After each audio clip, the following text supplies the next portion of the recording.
Welcome to Navigating. This is the Get Back Music Talk and Work. Music Work Talk. 1 p.m. Brought to you by the Austin Federation of Musicians and with the Unemployment Compensation Advisory Committee. The Unemployment Compensation Advisory Committee are members of the Austin Federation of Musicians, Local 433 of the American Federation of Musicians, aka the Musicians Union. Some of us work as contractor 1099 workers, and others work as employee W-2 workers in various aspects of the music industry. The goal of this session is to share our experiences, including trials and tribulations related to the Texas Workforce Commission, or TWC, with other musicians in the state of Texas to aid in navigating the TWC application process. We are not experts in unemployment assistance. We are musicians. The information contained herein does not constitute either legal advice or an official pronouncement or a position of the Austin Federation of Musicians, but rather is only the personal opinions of the panelists. The panelists do not give legal advice or make official rulings on agency matters, should not be cited as authorities in any matter before the agency or when dealing with agency staff about a case, and must minimize their involvement with administrative processes. They also do not give legal advice on any other matter, and any information they should give should not be used as a basis for taking any employment-related action. Before taking any employment action that could adversely affect an employee, or before using any sample form or policy you may obtain from this group, you should consult a licensed private sector employment law attorney of your choice.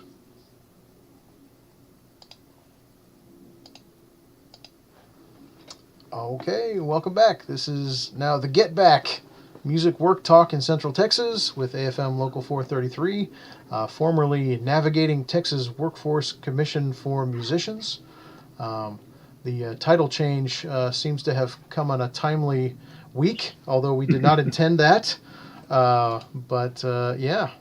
Gosh, we always highlight the websites at the bottom down in the show description, especially the TWC website. We are eagerly awaiting more information there this week. And of course, their Facebook page, their press release may have new information. We don't know. Did I just hear somebody trying to enter? Nope, that was something else. No, I got bumped off and came back on. Oh, well, welcome back. Yeah, yeah, man. So anyway, the other websites down there. We always start with beverages as well. Gentlemen, I'm doing coffee as per usual. What are you guys drinking over there? The usual spring water. same old green tea. Rock solid as usual. Excellent, man. Well, yeah. So we've been doing this discussion for over a year now, a couple weeks over a year, and we've been hoping the whole time that we could stop talking about unemployment at some point, but we can't stop talking about it yet. There's new news, there's new developments. Yeah. So gosh, I mean, I guess the big news, of course, is from Monday already. I think it's Monday, right, when the 17th, when our governor announced an end to federal pandemic-related unemployment benefits in Texas. And of course, we'll have the governor's press release about that and the newspaper articles. But what have you guys heard about that? What's your understanding of what's happening with that? To me, it just seems very ambiguous. He put out an order, but I don't know. I mean, it doesn't really clear up anything or answer any questions other than the fact that you will lose your benefits.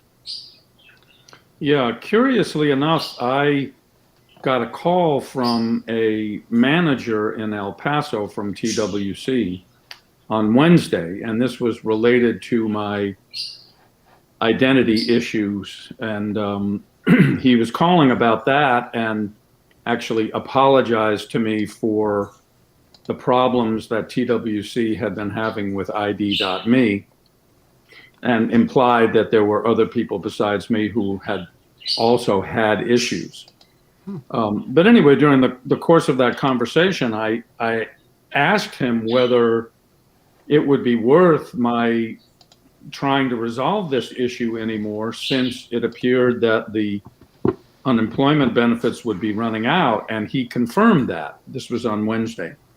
And he said, yes, we're planning to cut back and terminate people's payment requests the week of June 26th, or the week before June 26th. So, I mean, I think TWC, and I've received a couple of notices from TWC, and I'm sure you guys have too, that spells that out in detail. That yeah, benefits will be running out June 26th instead of early September. Yeah, it's just what, like 2.5 months ahead of time. Yeah, So quite a bit further ahead. Um, and of course we always knew that our work was not going to be back before everyone else's work, or it'll be after everyone else's work comes back to full speed. So it really is a blow to us. It's specifically it's the extra $300 is going away, right? And then, but also the pandemic unemployment assistance that allows contractors and gig workers right. and self-employed people to receive unemployment at all. That's Right? going away too. So it's Yeah. not just that we're being, for most gig musicians, freelance musicians, it's not just that you're losing that extra federal $300. You're losing the state benefit as well, because that will no longer be required. We think that's the case. Um, for folks on traditional unemployment insurance, they're just going to lose the federal $300, but then they'll still have their state benefit. The folks that work under W-2s, presumably. But the specific information about that, it really is still missing. It's missing from the governor's press release that we were just pouring over just a minute ago, and again, and there doesn't seem to be an announcement clarifying any of this on the TWC website. Although it may be in their video press releases. I haven't had time to go over those yet. Have you guys seen any of their video? I mean, they do that, I think, every other day. I think it's like Monday, Wednesday, Friday. They have a video press release on Facebook still. After all this time, they're still doing that, which is good. But the ones that I've seen recently have just been the press officer sort of reporting the figures and facts, and then the chat is just exploding with people just popping off about all the problems that they're having with the TWC. It's like, oh man.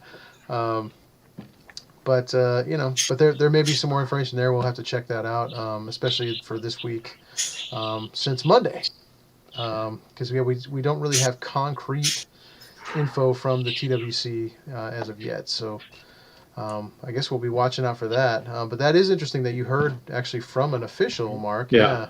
Yeah. It's always Well, interesting when you speak with somebody. Go ahead. the downside of this is that the musicians that I've spoken to are really scared that they're going to be pushed into taking unsafe work Mm-hmm. because they won't have those benefits. So it's either change your career or go back to unsafe, low-paying wages. Mm-hmm.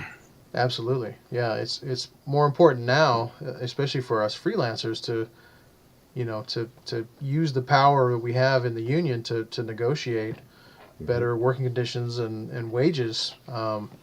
Because that we're not going to have, there aren't going to be enough gigs, that we used to have. And unsafe conditions. I mean, aren't just unsafe for us, but unsafe for the families we have to come home to, or Sure.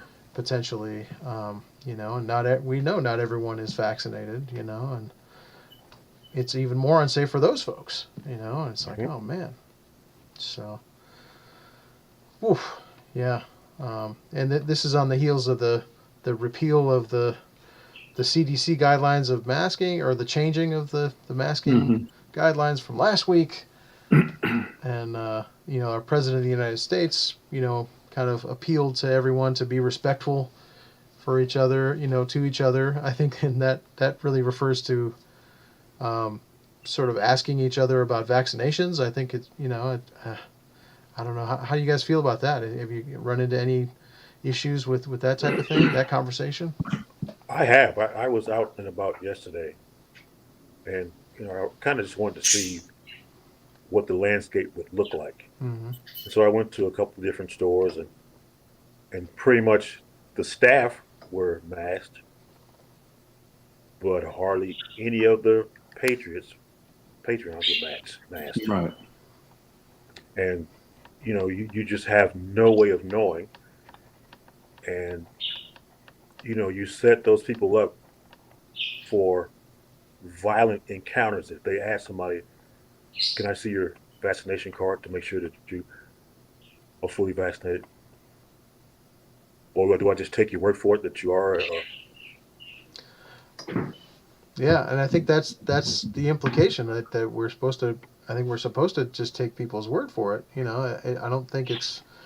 I mean, what the governor of Texas and Florida signed those things about vaccination passports or anything. You know, I don't think you can ask somebody to show the card.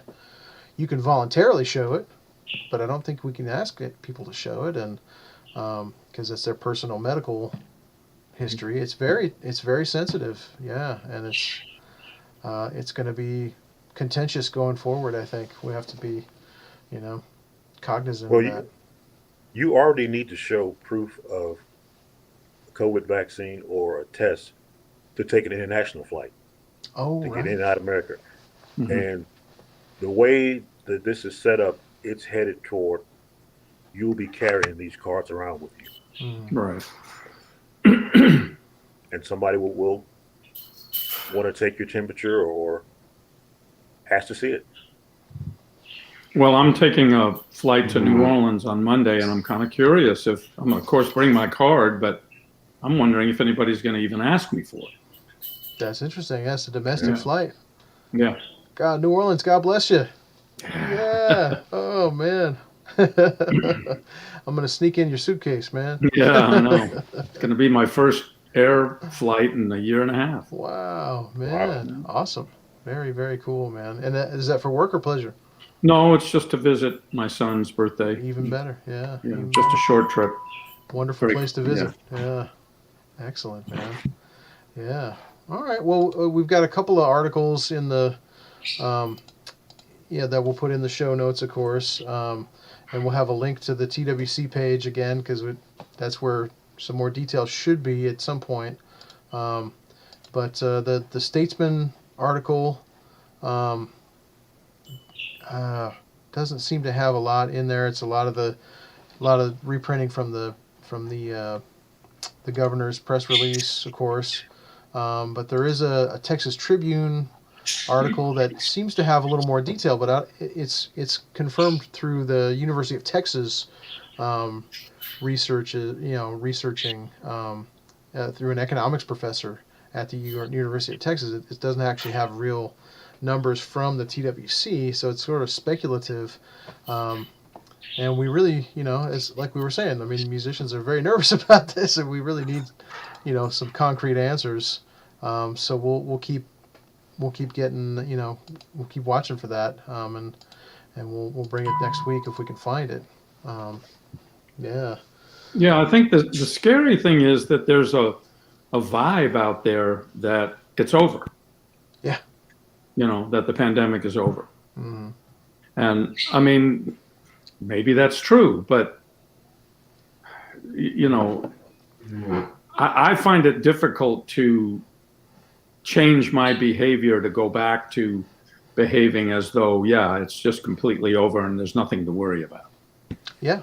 I'm not quite there yet. So, I don't think you should be, brother. Yeah. I mean, Yeah. we do have to stay vigilant about this. I mean, I received a notice. I'll keep it anonymous, of course, but from the university I teach at, that one of the students and his wife was hospitalized due to COVID last week. Was diagnosed on Saturday and was hospitalized on Tuesday, along with his wife. So it's like, wow, like, that is still happening. Well, there's still 600 people a day dying. Yeah. Yeah.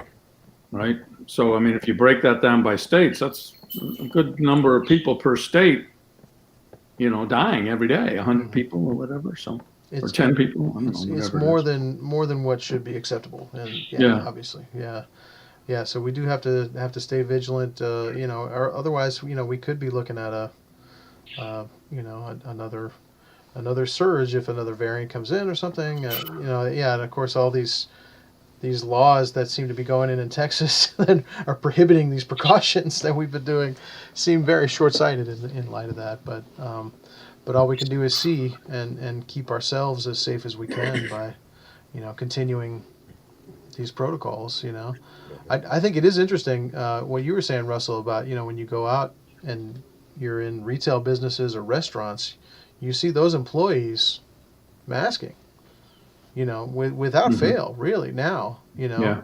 and I think that means that they all know somebody who's died or has gotten sick. You know what I mean? Like that, there's really high motivation with the restaurant and retail employees to stay masked because I think they've really seen the worst of it. Mhm. I mean, Yeah, not to mention your employer has the right to mandate you wear a mask, no right? matter what the government says. Hmm. Yeah, yeah. They control the workplace. Yeah. So yeah, man, it's going to be interesting. Yeah. On the upside, our office is the union office is now open in its regular hours again. Our secretary treasurer is there. The appointments are still, you still have to have an appointment really they're not taking walk-ins or anything like that. And the rest of the building is doing the same thing. And masks are still required in the building because we rent the building, so the building management still requiring masks. But we actually had our first in-person meeting yesterday with a bass player named James. Congratulations, James! That just joined, and it was awesome. Yeah. So everybody was still masked for that, but it was our first in-person meeting with a potential member since last year. So it was like, wow, that was really cool. Yeah, so things are happening. Our brother, our union brother Floyd, was talking about coming back on the show sometime. He's got some really interesting perspectives on some mental health issues for musicians. As far as re-entering the workplace and coming back. And he talked about that a little bit on his live stream last Sunday. So that was really cool, and so we're looking forward to that. We are looking forward to, I think, getting to some other topics other than just unemployment compensation. But we're going to keep talking about that because that's we need to get the help that we can while we can still get it. Which again, June 26th. What was that, Mark? Mm-hmm. Yeah, well, I mean, it's an interesting situation that we're in, relative to the get back concept, and certainly what Russell was saying earlier about musicians coming back and feeling pressure to take lower paying jobs or unsafe jobs.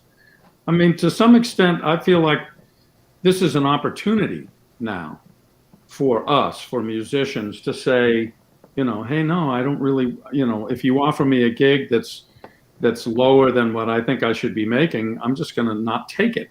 Or can we negotiate that? Or, and, I mean, the sample size is pretty small, but what I've seen so far is that there seems to be some willingness on the part of music business employers to pay a little bit more than they were before the pandemic. Mm-hmm. Like I say, the sample size is really small, and I'm not sure if that's something to bank on, but just to throw this out there, that it is an opportunity for us all to try to raise the platform a little bit, Mm-hmm. Yeah, because everyone can say like, we've just like had 15 months with no work. Right. Right. So, I mean, do you want to go and do a $50 job or a Right. $75 job? I mean, now maybe is the time to say to the employer, hey, look, I mean, this is not a living wage at all. And, can we negotiate this, or can we work something out? So yeah, absolutely. Yeah. And I think the same thing is true with the audiences too. Yes. The audiences are starting to become aware, like, oh, hey, these guys can't afford to come out here and play this music for nothing, or for peanuts or for parking money, they've got to keep their living situation as well, and yeah, that's a cool thing. Yeah. Mm-hmm. Yeah, and I think you're absolutely right. It's an opportunity. We have to see it as an opportunity because we have to come back. We have to make money. We have to support ourselves. we have to keep the United States music business happening for the sake of the whole world. Really, I mean, yeah, We are essential. yeah, yeah, absolutely, yeah. So. There's also, gosh, what else is happening? There's a little bit more worker activity with the Juice Land strike. You guys heard about that? Sure The have, yeah. employees there are starting to get together. With yeah, they're some of them are striking and they're trying to negotiate better wages and working conditions. So we definitely support that, of course. Mhm. Yeah, we hope that they get some help. I think they're talking with the Texas AFL-CIO, and yeah, we hope there's some success there because what's good for any group of working people is good for all working people. That's definitely a tenet of the labor movement. So yeah, all right, yeah. Well, any other topics you guys had this week? The Proposition B. Oh yeah. The thing about that is, from what I read, is that it's already started, but they're not going to arrest anybody. They're just going to make suggestions. 30 days from that, they'll start handing out citations. And this is City of Austin.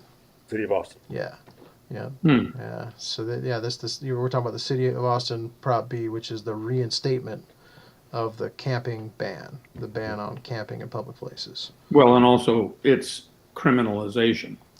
Yeah, or Exactly. recriminalization. Yeah, Yep. yeah. Yeah. Exactly. And actually, I think the way a lot of people advocated for passing that was to say that even though arrests can be made, they won't be. Mm. Right. And so I think that's what Russell's talking about now is that they're saying, okay, no, we're not going to just go in there and start wholesale arresting people. Mm-hmm. But, how long is that going to be? I don't know. Well, The thing is, 30 days, quick. right? You were Yeah. saying, right? it increments of 30 days. Right. And the thing is, I mean, do you really want Austin police involved in that? Can you really trust them to handle somebody that is maybe mentally ill? They've shown no ability so far to be able to do that. Mm-hmm. It's a scary thought. Yeah. Yeah, when wellness checks turn into death, and that's right here. Mm-hmm. Yeah. Do you And really it's want them there? it's hundreds and hundreds of people out there. Yeah. Homeless. Yeah. Yeah. Yeah. That's one thing that the last year has shown us is that it's a lot of people, Mhm. and it's more people now than it was last year, and it's really concerning, and it's of course I mean, for us, for musicians, it's a workplace issue because it's so prevalent in downtown. We work downtown, so that it affects all of us, and yeah, it's such a difficult issue. Yeah, it's very disturbing how it was passed, all the marketing, all the money that was spent to get the votes out to get that done, and what could we have done with that money to Yeah. help the homeless? And you hate to be, the bearer of bad news, but once that moratorium ends for evictions, you'll see musicians out there. Mhm. Well, you're going to see a lot more people. Yeah. Not just Yeah. musicians, but yeah. You're exactly right. Yeah. Yeah, that's a good point too. I mean, there definitely are already musicians out there, and you'll see more, and that's horrible too. Yeah, it's very very disturbing. And to your point, Russell, I mean, we've had a lot of conversation over the last year about, is it appropriate to have police doing that type of thing that really would be better suited to another type of public Agency. agency? Yeah. Yeah. It's a social worker issue. Mhm. They are best qualified to handle that. Yeah. But their budgets have been slashed for so many years that they just don't have enough personnel. Well, and Proposition B pretty much made it clear that it wasn't a social worker issue. Right. That it punts it back to the police department. Yeah. Yeah. Yep. So that's something we got to keep an eye on for sure. And because if that presence is in our is in our workplace, the way that those people are treated, that affects the perception of our community here in Austin, and that will affect our tourism, and it'll affect our work. I mean, it's a direct work issue for us, really. Well, Especially it's not downtown. just happening here. I mean, Right. it's happening in lots and lots of cities around the country, especially in the South and West. Absolutely. Yeah. So, Yep. Yeah. So. Oof. Yeah. Yeah. Yeah. That's. Yeah. I think I agree. I think we have to keep looking at that for sure. Yeah. I haven't seen any new news about the eviction moratorium. Have you guys heard anything about that? mm, Seems Other like than the that. fact that it's on the table to expire. Right. Yeah. And it seems like that's another thing that could wind up on the chopping block with like some kind of early expiration with the Texas that are or the states that are governed by Republican governors. That's another thing that they might step in and say, no, we're going to do this early because the economy is roaring back and mhm. you know people are getting rich on unemployment. Like nobody's getting rich. Yeah, it's a scary thing, but. Oh goodness, yeah. Well, any other topics for today? I don't have anything else for Yeah, today. that's it for me. Yeah. Yep, that's it for me too. Okay. Yeah. Well, I think we'll sign off for this week. But you, the viewer, if you're in the music business, don't give up. It seems like sometimes the odds are getting worse sometimes, but with solidarity and sharing information, we can get through this. We are getting through this. There is work coming back, so we have to see how quickly and how beneficial that work is, and we can make it so by sticking together, sticking to our standards. Ask for what you're worth, and we can get there. And this is now we're going to call this show the Get Back Music Work Talk in Central Texas. And we're going to talk about all different types of things, but we're going to continue talking about unemployment as long as we can, as long as there's news to talk about and other issues. So yeah, I'm Aaron. Thank you, Russell and Mark, for joining this week, and Yep. Thank you. we'll see you all next week. Take care. Okay. Bye bye.